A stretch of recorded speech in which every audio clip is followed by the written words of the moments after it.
ذکریا علیہ السلام قوم نا منډې کړې او قوم ورپسې و چې راویني سي او مړې کړي. د چې منډې کې نو د یو ونې نه پناه وغوښته او ونې ته ویل چې ماله پناه راکړه، نو ونه داسې شق شوه او دی پکې ورننوته، ونه بیا یو ځای شوه. د قوم یې څه چلو کړو چې د ونې په دې منځ یې اره کېښوه، چې اره یې کوي منځ کې چې دوه نیمه شي. الله پاک په دې ونه کې وویل ذکریا علیه السلام ته چې تا پناه د ونې نه وغوښته، په کار دا و چې ما نه دې پناه غوښته، تا ونې نه پناه وغوښته، اوس به غږ نه کوې. که دې غږ وکړو دوی به دې اره کوي، ته به په منځ دوه شي. که دې غږ وکړو نو د پیغمبرۍ د لیست نه به دې نامه وباسه.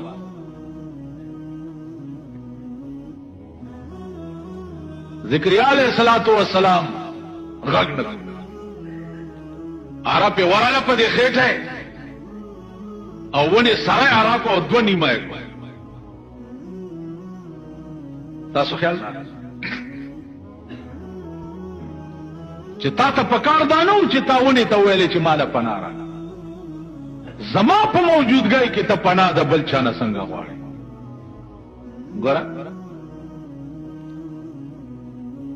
یوسف علیہ السلام هم ډېر لوی جلیل القدر پیغمبر، زلیخی په جیل کې اچولې دی او د خوبونو په تعبیر ډېر ښه پیدا. یو سړي خوب لیدلی او ده ته وویل، ده ورته وویل چې د دې خوب تعبیر دا دی چې ته به وځې د جیل نه او د بادشاه په ډیوټۍ کې به ولګې. آرډر ورپسې راغی چې ته رها شوې د جیل نه او د بادشاه ډیوټۍ کې به لګې.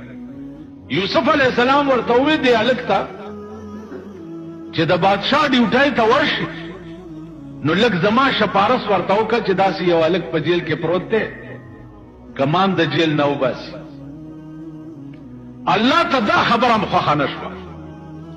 یوسف علیہ السلام ته وویل چې زما په موجودګۍ کې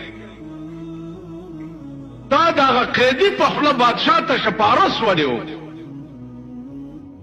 نو بادشاه آرډر وکړو چې دا هلک چې کوم یوسف په جیل کې دی دا 12 کاله نور قید شو.